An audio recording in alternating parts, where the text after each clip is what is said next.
ओम नमः शिवाय। शिव पुराण में आगे की कथा सुनते हैं। ऋषि बोले, प्रभु महामुने, आप हमारे लिए क्रमशः षडलिंग स्वरूप प्रणव का महात्म्यम तथा शिव भक्त के पूजन का प्रकार बताइए। सूत जी ने कहा, महर्षियों, आप लोग तपस्या के धनी हैं। आपने यह बड़ा सुंदर प्रश्न उपस्थित किया है, किंतु इसका ठीक ठीक उत्तर महादेव जी ही जानते हैं, दूसरा कोई नहीं। तथापि भगवान शिव की कृपा से ही मैं इस विषय का वर्णन करूंगा। वे भगवान शिव हमारी और आप लोगों की रक्षा का भारी भार बारंबार स्वयं ही ग्रहण करें। प्रनाम है प्रकृति से उत्पन्न संसार रूपी महासागर का। प्रणव इससे पार करने के लिए दूसरी नाव है, इसलिए इस ओंकार को प्रणव की संज्ञा देते हैं। ओंकार अपने जप करने वाले साधकों से कहता है, प्रपंच न नहीं है वह तुम लोगों के लिए, अंथा इस भाव को लेकर भी ज्ञानी पुरुष ओम को प्रणव नाम से जानते हैं। इसका दूसरा भाव यो है, प्रकर्षण न नयत वह युष्मान मोक्षद इति वह प्रणवः, अर्थात यह तुम सब उपासकों को बलपूर्वक मोक्ष तक पहुंचा देगा। इस अभिप्राय से भी इसे ऋषि मुनि प्रणव कहते हैं। अपना जप करने वाले योगियों के तथा अपने मंत्र की पूजा करने वाले उपासक के समस्त कर्मों का नाश करके यह दिव्य नूतन ज्ञान देता है, इसलिए भी इसका नाम प्रणव है। उन माया रहित महेश्वर को ही नव अर्थात नूतन कहते हैं।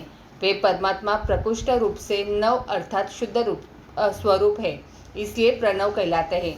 प्रणव साधक को नव अर्थात नवीन कर देता है, इसलिए भी विद्वान पुरुष उसे प्रणव के नाम से जानते हैं। अथवा प्रकृष्ट रूप से नव दिव्य परमात्मा ज्ञान प्रकट करता है, इसलिए वह प्रणव है। प्रणव के दो भेद बताए गए हैं, स्थूल और सूक्ष्म। एक अक्षर रूप जो ओम है उसे सूक्ष्म प्रणव जानना चाहिए, और नमः शिवाय इस 5 अक्षर वाले मंत्र को स्थूल प्रणव समझना चाहिए। जिसमें 5 अक्षर व्यक्त नहीं है वह सूक्ष्म है, और जिसमें 5 अक्षर सुस्पष्ट है रूप से व्यक्त है वह स्थूल है। जीवन मुक्त पुरुष के लिए सूक्ष्म प्रणव के जप का विधान है, वही उसके लिए समस्त साधनों का सार है। यद्यपि जीवन मुक्त के लिए किसी साधन की आवश्यकता नहीं है, क्योंकि वह सिद्ध रूप है, तथापि दूसरों की दृष्टि में जब तक उसका शरीर रहता है तब तक उसके द्वारा प्रणव जप की सहज साधना स्वतः होती रहती है। वह अपनी देह का विलय होने तक सूक्ष्म प्रणव मंत्र का जप और उसके अर्थभूत परमात्मा तत्व का अनुसंधान करता रहता है। जब शरीर नष्ट हो जाता है तब वह पूर्ण ब्रह्म स्वरूप शिव को प्राप्त कर लेता है। यह सुनिश्चित बात है। जो अर्थ का अनुसंधान न करके केवल मंत्र का जप करता है उसे निश्चय ही योग की प्राप्ति होती है। जिसने 36 करोड़ मंत्र का जप कर लिया हो उसे अवश्य ही योग प्राप्त हो जाता है। सूक्ष्म प्रणव के भी ह्रस्व और दीर्घ के भेद से 2 रूप जानने चाहिए, आकार, उकार, मकार, बिंदु, नाद, शब्द, काल और कला। इनसे युक्त जो प्रणव है उसे दीर्घ प्रणव कहते हैं। वह योगियों के ही हृदय में स्थित होता है। मकार पर्यंत जो ओम है वह अ, उ, म इन 3 तत्वों से युक्त है। इसी को हस्त्र प्रणव कहते हैं।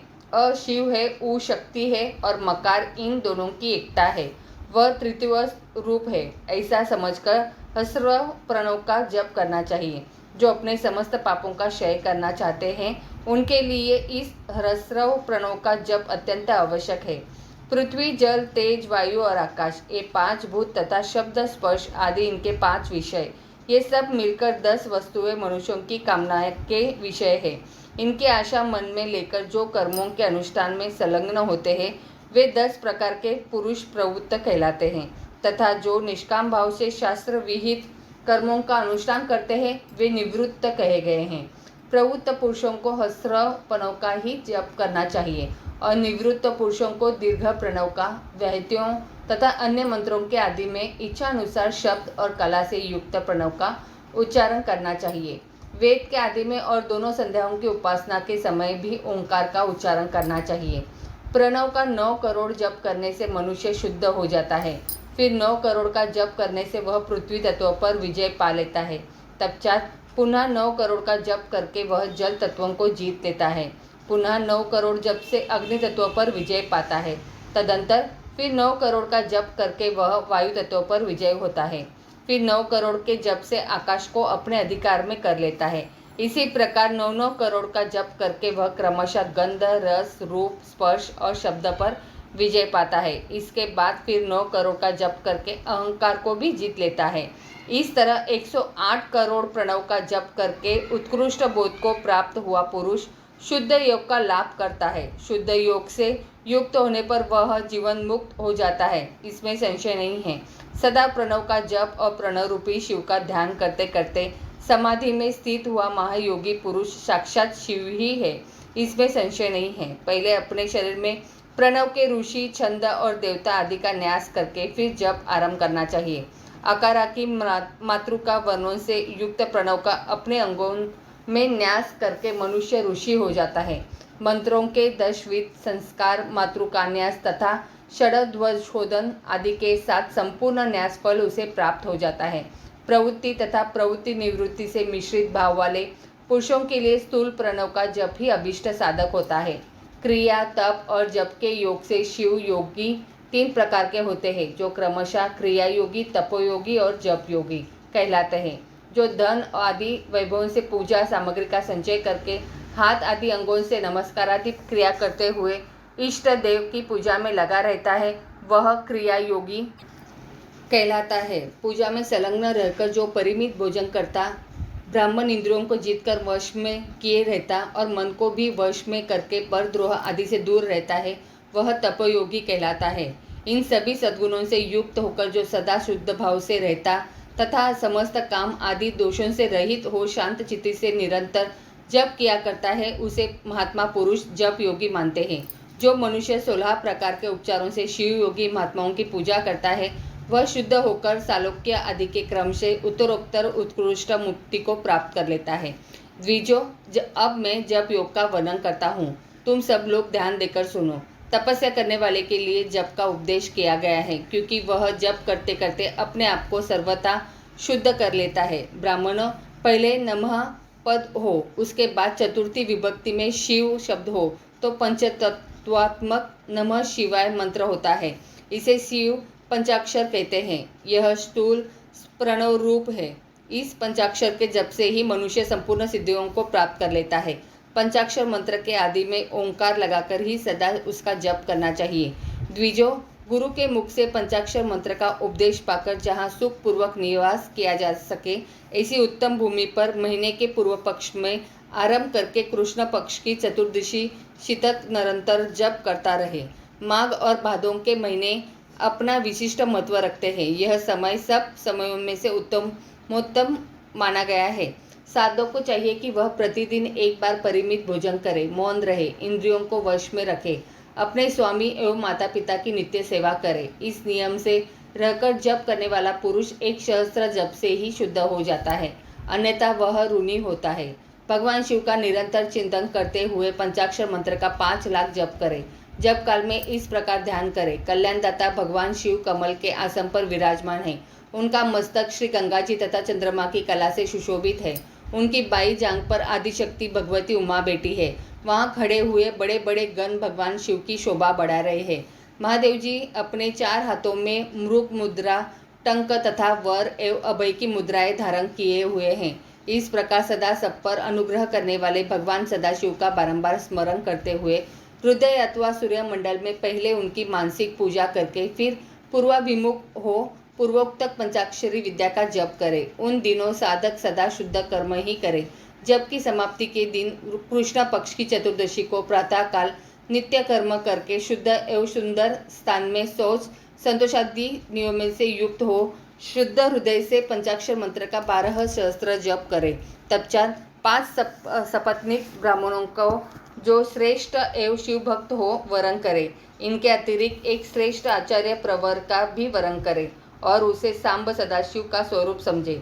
ईशान, तत्पुरुष, अघोर, वामदेव तथा सदोजात इन 5 के प्रतीक स्वरूप 5 ही श्रेष्ठ और शिव भक्त ब्राह्मणों का वरण करने के पश्चात पूजन सामग्री को एकत्र करके भगवान शिव का पूजन आरंभ करे।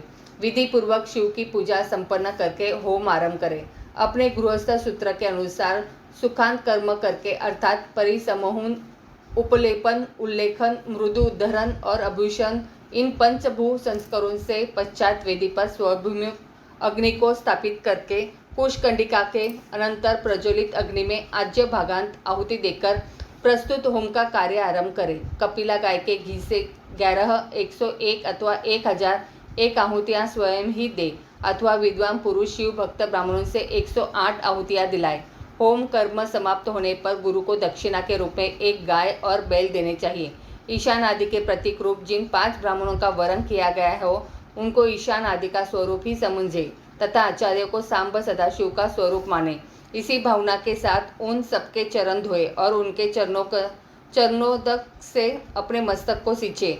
ऐसा करने से वह साधक अगणित तीर्थों में तत्काल स्नान करने का फल प्राप्त कर लेता है। उन ब्राह्मणों को भक्तिपूर्वक दशांश अन्न देना चाहिए। गुरु पत्नी को पराशक्ति मानकर उनका भी पूजन करें। ईशानादि क्रम से उन सभी ब्राह्मणों का उत्तम अन्न से पूजन करके अपने वैभव विस्तार के अनुसार रुद्राक्ष, वस्त्र, बड़ा और पूजा आदि अर्पित करें। तदंतर दिक्पालोदिक को बलि देकर ब्राह्मणों को भरपूर भोजन कराए। इसके बाद देवेश्वर शिव से प्रार्थना करके अपना जप समाप्त करे। इस प्रकार पुरस्चरण करके मनुष्य उस मंत्र को सिद्ध कर लेता है। फिर 5 लाख जप करने से समस्त पापों का नाश हो जाता है। तदंतर पुनः 5 लाख जप करने पर अतले से लेकर सत्यलोक तक 14 भुवनों पर क्रमशः अधिकार प्राप्त हो जाता है। यदि अनुष्ठान पूर्ण होने के पहले बीच में ही साधक की मृत्यु हो जाए तो वह परलोक में उत्तम भोग भोगने के पश्चात पुनः पृथ्वी पर जन्म लेकर पंचाक्षर मंत्र के जप का अनुष्ठान करता है।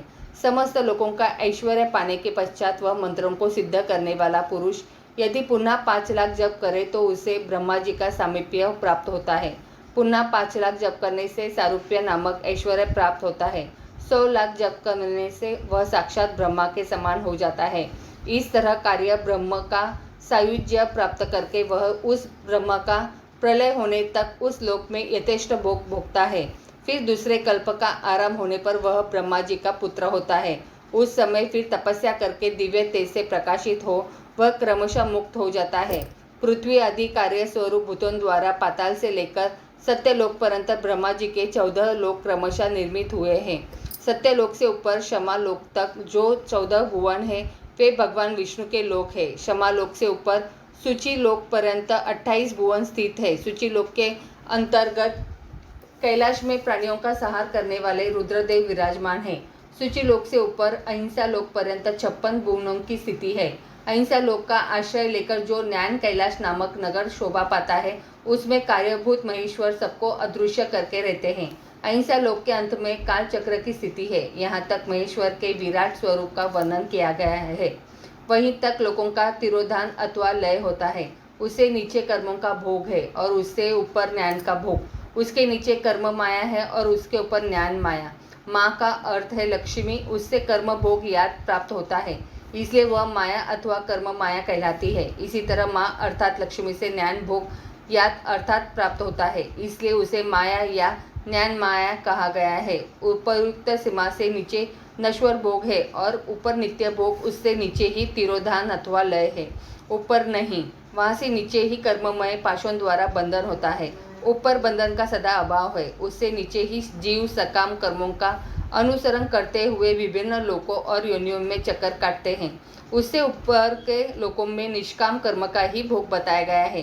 बिंदु पूजा में तत्पर रहने वाले उपासक वहाँ से नीचे के लोकों में ही घूमते हैं। उसके ऊपर तो निष्काम भाव से शिवलिंग की पूजा करने वाले उपासक के ही जाते हैं जो एकमात्र शिव की ही उपासना में तत्पर है। वे उससे ऊपर के लोकों में जाते हैं। वहाँ से नीचे जीव कोटि है और ऊपर ईश्वर कोटि। नीचे संसारी जीव रहते हैं और ऊपर मुक्त पुरुष। नीचे कर्मलोक है और ऊपर ज्ञान लोक। ऊपर मद और अहंकार का नाश करने वाली नम्रता है। वहाँ जन्मजात तिरोधान नहीं है। उसका निवारण किए बिना वहाँ किसी का प्रवेश संभव नहीं है। इस प्रकार तिरोधान का निवारण करने से वहाँ ज्ञान शब्द का अर्थ ही प्रकाशित होता है। आदि भौतिक पूजा करने वाले लोग उससे नीचे के लोकों में ही चक्कर काटते हैं। जो आध्यात्मिक उपासना करने वाले हैं वे ही उससे ऊपर को जाते हैं। जो सत्य अहिंसा आदि धर्मों से युक्त हो भगवान शिव के पूजन में तत्पर रहते हैं वे काल चक्र को पार कर जाते हैं। काल चक्रेश्वरी की सीमा तक जो विराट महेश्वर लोक बताया गया है उससे ऊपर वृषभ के आकार में धर्म की स्थिति है। वह ब्रह्मचर्य का मूर्तिमान रूप है। उसके सत्य, शौच, अहिंसा और दया ये 4 पाद है। वह साक्षात शिवलोक के द्वार पर खड़ा है। क्षमा उसके सिंह है, शम कान है। वह वेद ध्वनि रूपी शब्द से विभूषित है।